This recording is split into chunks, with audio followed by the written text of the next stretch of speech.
Kalian pernah takut gagal nggak sih? Kalian baru pengen bikin bisnis, kalian punya ide untuk melakukan apa, kalian pengen bergerak seperti apa, tapi kalian udah terpikiran dulu untuk takut gagalnya. Takut nanti beginilah, takut nanti begitulah, takut nanti banyak hal yang bakal mempengaruhi pikiran kalian. Normal, kita semua pasti pernah punya kayak feeling ataupun punya keraguan kayak gitu. Bahkan gue pun punya, dan bahkan banyak orang lain yang mungkin juga lebih tua pasti punya lah kayak hal kayak gitu. Dan bahkan ini gue dapat banyak banget pelajaran dan juga nasihat dari orang-orang yang menurut gue udah berpengalaman di kehidupan ini, dan juga mereka tahu gimana cara dunia bekerja. Dan pas mereka share itu ke gue dan gue terapin sendiri, ternyata tuh sangat membantu. Dan gue gak nyangka itu hal-hal yang sangat-sangat simple ternyata, tapi bisa ngebantu banget. Jadi di sini gue mau nge-share ke kalian hal-hal yang udah gue nemuin, gue tanyain ke yang lebih tua dan sebagainya, dan berguna buat kehidupan gue sendiri. Yang pertama itu journaling. Gue tahu journaling ini tuh kedengaran sangat-sangat simple dan sangat-sangat udahlah ini kayak journaling doang. Karena juga awalnya gue pikirnya begitu.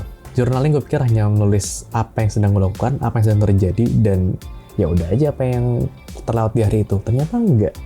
Jadi dalam journaling itu ternyata ada 4 hal yang bisa gue catat atau kalian catat lah nantinya. Yang pertama itu adalah progresnya apa. Progres hari itu atau progres yang sedang kalian buat. Yang kedua tuh pencapaiannya apa atau achievementnya tuh apalah gitu. Yang ketiga itu catatan harian. Yang hari itu ada feedback, ada tips, atau ada self reminder yang bisa kalian pakai di masa depan. Dan yang terakhir itu adalah hasil. Hasilnya apa?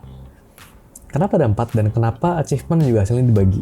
Jadi gini, catatan progres itu bisa kalian trace sendiri. Misalkan hari A, progres kalian seperti apa dan berikutnya seperti apa.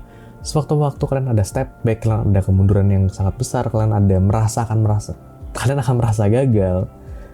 Untuk kalian bisa lihat lagi progres yang sudah kalian lakukan di hari-hari sebelumnya. Artinya ini tuh hanya sebagai checkpoint kalau kalian mungkin pernah sebutannya melewati yang pernah lebih berat lagi, atau mungkin kalian bisa berpikir lebih bagus di hari sebelumnya. Kalian bisa cari itu, kalian bisa buat itu sebagai sumber untuk kalian bisa nemu kekuatan kalian untuk bisa nyelesain masalah yang ada di hari itu. Entah tadi step back-nya, entah ada pemikiran buat gagalnya. Jadi progres itu bisa jadi kayak tracer kalian sendiri lah.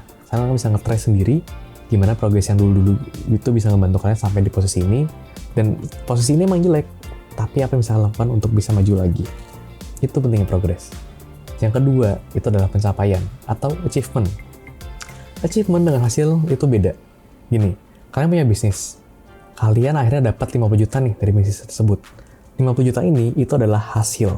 Achievementnya apa? Kalian berhasil menjalankan bisnis ini sampai menghasilkan 50 juta. Achievement itu kalian tulis, dan hasil tadi kalian pisahkan. Jadi kalau misalkan satu hari nanti kalian bingung, terus kalian sempat ada drawback, kalian sempat mau gagal, kalian buka notes lagi, kalian buka journaling kalian lagi, kalian lihat achievement itu. Dikala kapan saat itu sedang berat, kalian berhasil bikin achievement ini sehingga menghasilkan hasil seperti ini. Dan itu tuh kerasa bedanya. Gue setelah kemarin journaling, gue baru ngerasain ini tuh beda banget. Kenapa? Karena kedua hal ini bisa jadi sumber kekuatan gue untuk maju lagi. Yang artinya apa? Kalau achievement yang dulu gue bisa seperti ini, artinya nextnya gue bisa lebih dong dari sebelumnya. Dan hasilnya bisa gue lihat nantinya. Gue gak perlu ngeset hasilnya seperti apa, paling gak achievementnya dulu gue tahu akan seperti apa. Dan itu jadi kekuatan yang menurut gue tuh awalnya gak terlalu penting, ternyata malah berguna banget. Jadi kalian bisa cobain sendiri di kehidupan kalian sendiri, ataupun di networking yang akan kalian lakukan nantinya. Yang ketiga, catatan harian. Ya, kalau ini memang simple. Kalian tuh cuma tinggal nyatet aja di hari itu, ada tips yang bisa kalian lakuin, atau misalkan ada masukan yang bisa kalian lakukan untuk diri kalian sendiri. Jadi ketika di masa depan nanti, kalian ngebuka journaling lagi, kalian lihat, oh ternyata gue pernah bikin tips, atau kan pernah bikin kayak suggest untuk di masa depan, harusnya seperti apa. Dan ternyata itu juga membantu juga, karena kadang-kadang kalau udah mumet atau udah pusing, ternyata hal kayak tadi tuh bisa ngebantuin kita untuk ngebersihin hal-hal kecil lah ibaratnya. Dan kalau perkara hasil, ya sama kayak tadi yang udah gue bilang. Hasil itu bisa jadi goals atau bisa jadi kesenangan kalian sendiri tentang apa yang sudah kalian lakukan. Achievementnya ada, hasilnya ada. Itu udah perfect banget. Yang kedua, misalkan kalian ada drawback yang besar, step back yang besar. Kalau kalian merasa, gue kayak bakal gagal nih, gue gak bisa lah, gue menyerah. It's okay, kalian punya pikiran seperti itu. Tapi ingat kenapa kalian memulai ini. Kalian boleh berpikir seperti itu, jangan lupa, jangan kelamaan. Kalau kelamaan, kalian nggak akan bisa bergerak. Kalau pendek mikir ya, misalkan gue mau gagal nih, oke gue gagal, oke gue misalkan gue melakukan kesalahan lah, dan itu ada setback yang sangat-sangat besar. Oke, gue mengakui itu, gue mengakui perasaan itu. Nextnya, gue mau stepnya apa? Apa yang mau gue lakuin? Apa yang bisa gue lakukan? Dan gimana caranya gue bisa bangkit lagi? Itu yang penting. Kadang orang kalau misalkan udah sering tenggelam dalam rasa tadi kayak menyerah dan sebagainya, ya udah gue kayak ya udahlah gue nyerah aja lah, gue nggak mau maju lagi. Padahal kalau misalkan kalian bisa ulik lagi, mungkin ada cara A, B, C, D, E, dan sampai Z lain yang bisa kalian terapin, yang bisa bikin kalian maju lagi. Jadi jangan terlalu lama terpendam di situ, akui dulu perasaannya, akui itu memang ada, oke, kita lanjut, next step-nya apa.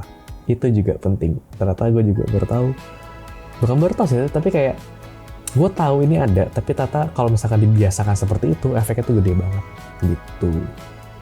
Dan yang terakhir, kalau misalkan kalian masih punya pikiran negatif, kalian masih mikir, enggak, gue gak mau maju, gue ragu-ragu begini, enggak, gue gak mau maju, gue begini, atau udah jalanin sedikit, lalu kalian mundur, atau misalkan kalian, enggak, kayaknya kalau misalkan jalan terus, bakalan seperti ini deh, bakalan kayak ini deh. Baik lagi, akui dulu, oke, ternyata gue punya pikiran seperti ini, oke, ternyata gue ada ketakutan seperti ini, it's okay untuk diakui dulu. Kalau misalkan tadi, setelah diakui kita mikir stepnya apa, yang sekarang, setelah kalian akui, kalian keluar dari rumah, atau keluar dari lingkungan yang misalnya tempat kalian kerja, bukan keluar kantor ya, bukan quit job, enggak, tapi kalian kayak istirahat dari jeda itu, kalian keluar, kalian nafas dulu, take a breath dulu, dan kalau udah, gue sangat saranin buat ketemu teman-teman kalian, ataupun ketemu dengan orang yang kalian ya anggap sebagai mentor lah, tapi dengan dengan rumus seperti ini. Misalkan kalian mau ketemu teman kalian, ketemulah dengan teman yang idealis dan yang realistis. Entah mau bersamaan, entah mau berpisah, bebas. Kenapa begini? Karena gini, ketika kita ingin bergerak akan sesuatu, kita pasti punya satu pemikiran. Dan pemikiran ini akan bercabang. Idealisnya seperti apa? Realistisnya seperti apa? Kalau kita udah, ibaratnya punya banyak pikiran negatif, kita udah gak nyaman dengan pola pikir kita sendiri, dan kita ketemu dengan orang lain, misalkan kita ketemu dengan idealis, oke, ternyata bisa nih dengan pikiran dia yang mirip-mirip kayak punya gue misalkan ya, yang sama-sama idealis, oke, bisa begini ternyata. Tapi kalau kalian imbangin dengan yang realistis, kalian bisa tahu feedbacknya terhadap ide idealis kalian tadi apa. Jadi bukan step back doang, tapi kalian udah punya planning nih, mau seperti apa ke depannya. Jadi setelah tadi keluar, kalian tahu mau seperti apa, kalian ngobrol dengan orang lain, kalian bikin plannya seperti apa, masukkan itu ke dalam jurnal lagi, akui lagi, misalkan oke, tadi gue merasa ragu, gue nggak tahu, sekarang udah gue punya plannya nih seperti apa, jalani itu. Dan 3 hal ini sebenarnya bisa dibilang cukup simple, tapi setelah gue coba terapi terus setiap hari, gue terapi terus dalam kerjaan gue, dalam bisnis gue, dalam networking gue dengan orang lain, data ini malah powerful banget. Dan mungkin aja masih ada banyak cara-cara lain yang mungkin gue juga belum tahu, karena gue, ya kebetulan yang gue pelajari baru seperti ini. Jadi gue welcome banget buat teman-teman yang mau share di komentar, mungkin ada yang punya teknik lain ataupun ada punya tambahan lain, silahkan aja. Dan setelah video ini, mungkin next videonya gue akan ada collab dengan teman gue, mungkin di channelnya dia. Nanti gue akan share juga channel dia namanya apa dan kapan videonya akan diupload. Jadi sekian untuk video kali ini. Terima kasih udah yang mendengarin di sini. Jangan lupa like dan subscribe kalau kalian suka. Dan sampai ketemu di video berikutnya. Bye bye.